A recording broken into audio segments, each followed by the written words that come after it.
तो चलिए बता दें, ये आप लोगों का दूसरा सेट है, यानी कि हिंदी का मॉडल पेपर इंटरनेट द्वारा जारी किया गया है, जो कि खुद बिहार बोर्ड जारी करता है। ठीक है, तो आप लोग ध्यान से देखिएगा, ये दूसरा सेट है, पहला हो चुका है। तो आप लोग केवल ध्यान से सुनिएगा और देखिएगा, बाकी क्वेश्चन आंसर दोनों हम करा रहे हैं आप लोगों को। ठीक है, और ये क्लास 12th का है। ठीक है, तो पहला क्वेश्चन है कि अर्धनारीश्वर शीर्षक पाठ के लेखक कौन है? तो रामधारी सिंह दिनकर। शिक्षा शीर्षक संभाषण के वक्ता कौन है? तो जय कृष्णमूर्ति। मलयज का मूल नाम क्या है? तो भरत जी श्रीवास्तव। प्रगीत और समाज किस विधा की रचना है? तो आलोचनात्मक निबंध है। ठीक है, याद रखिएगा। और अगला है कि उसने कहा था किस प्रकार की कहानी है? तो भाव प्रधान। सिपाही की माँ शीर्षक पाठ के रचयिता कौन है? तो मोहन राकेश। ओम प्रकाश वाल्मीकि के माता पिता का नाम क्या है? तो मुकुतु देवी उसके माता और छोटन लाल उनके पिता। और उसके बाद है भगत सिंह का जन्म कब हुआ? तो 28 आपका हो जाएगा इसका राइट आंसर 28 सितंबर 1907। ठीक है, चलिए अगला देखते हैं हम लोग। अगला है सदानेरा किस नदी को निमित्त बनाकर लिखा गया है? तो गंडक।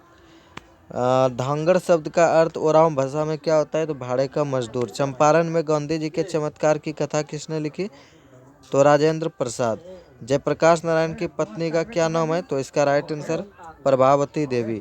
उसके बाद एक कड़वक शीर्षक कविता किसने लिखी? जयसी। सूरदास किस भाषा के कवि है? तो ब्रज भाषा।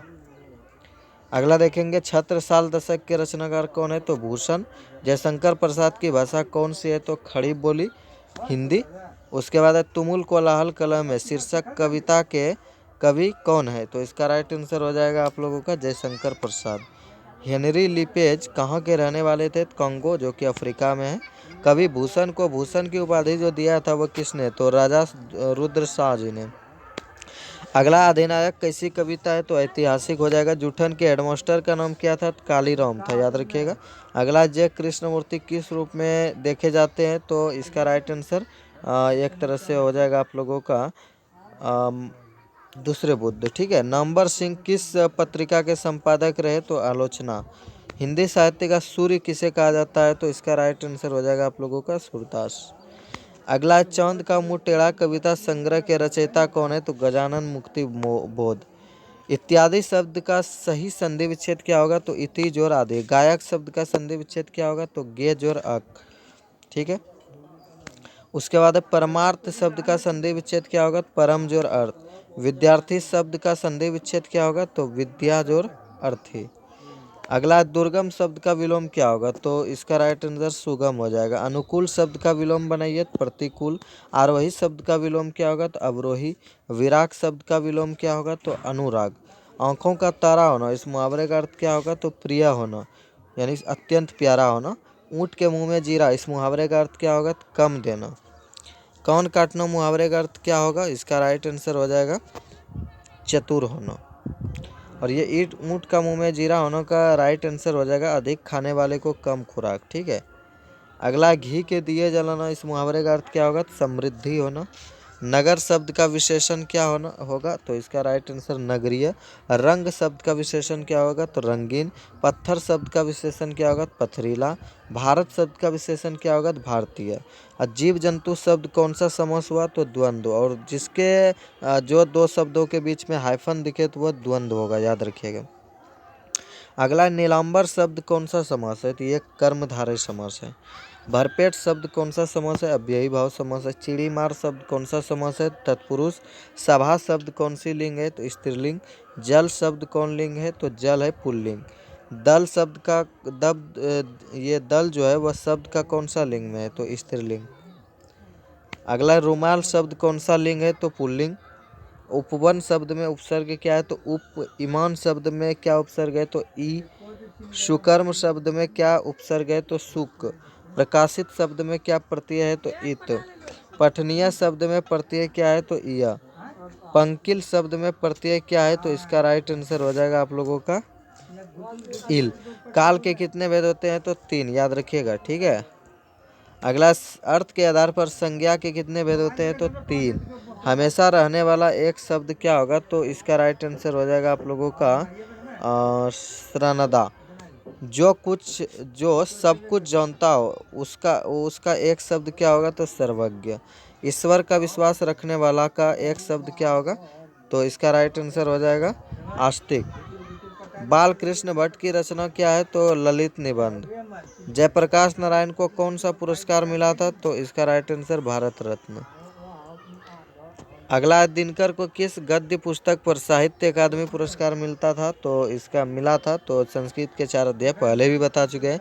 3 बज गए, 4 बज गए, 11 बज गए, किस पाठ की पंक्ति है? तो रोज के अज्ञे द्वारा लिखा गया है। केवल कष्ट सहकर भी देश की सेवा की जा सकती है, किस पाठ की उक्ति है? तो एक लेख और एक पत्र के। परंपराशील नाट्य किसने लिखा? तो जगदीश चंद्र माथुर जी ने। मोहन राकेश का जन्म कब हुआ? तो 1925 में हुआ था, याद रखिएगा। दूसरी परंपरा की खोज पुस्तक के रचनाकार कौन है? तो नामवर सिंह। और अगला है, जायसी के पिता कौन थे? शेख जुमराती मालिक। आखिरी कलाम के रचयिता कौन है? जायसी। सूरदास के दीक्षा गुरु कौन थे? तो रामानंदाचार्य। तुलसीदास ने घर का परित्याग किस कारणवश से किया था? तो पत्नी के प्रेम से। और उसके बाद है, भक्ति विमुख से जो जे धर्म सो अब अधर्म करी गए, किस कवि ने कहा है? तो नाभादास ने कहा है। अगला है आपका, भूषण की भाषा कौन थी? तो ब्रज भाषा। चंद्रगुप्त नाटक के नाटककार कौन है? तो रविशंकर प्रसाद। किसकी रचना है? कि आज दिशाएं भी हंसती हैं, उल्लास विश्व पर छाया, मेरा खोया हुआ खिलौना अब तक मेरे पास न आया। तो सुभद्रा कुमारी चौहान की। निम्न में से गजानन माधव मुक्तिबोध की रचना कौन है? तो जन जन का चेहरा एक। दूध शब्द कौन सा संज्ञा है? तो द्रव्यवाचक। अगला देखेंगे कि मित्रता शब्द कौन सा संज्ञा में है? तो भाववाचक है। देखिए, वह शब्द जो हो परंतु दिखे नहीं, मतलब कि वो केवल आभास होता है, तो वह भाववाचक होता है। उसके बाद है, सभास शब्द कौन सी संज्ञा है? तो इसका राइट आंसर हो जाएगा आपका समूहवाचक। और उसके बाद है, फरवरी शब्द कौन सी संज्ञा में है? तो इसका राइट आंसर हो जाएगा व्यक्तिवाचक। ऊर्जा शब्द का पर्यायवाची कौन नहीं है? तो आपूर्ति। ओंठ चबाना मुहावरे का अर्थ क्या होता है? तो लालच करना। खून का घूंट पीना मुहावरे का अर्थ क्या होगा? तो गुस्सा पचा जाना। टेढ़ी खड़ी खीरी होना मुहावरे का अर्थ क्या होता है? तो कठिन कार्य। उसके बाद है, मुट्ठी में करना मुहावरे का अर्थ क्या होगा? तो वश में करना। हंसी खेल समझना मुहावरे का अर्थ क्या होगा? तो साधारण कम समझना। लाजवाब शब्द कौन सा समास है? तो अब यही भाव समास है। तिरंगा शब्द कौन सा समास हुआ? तो तिरंगा माना द्विगु, जिसका पहला अक्षर संख्यावाचक हो वह हो जाएगा द्विगु, ठीक है। चतुरातन शब्द कौन सा समास है? बहुब्री।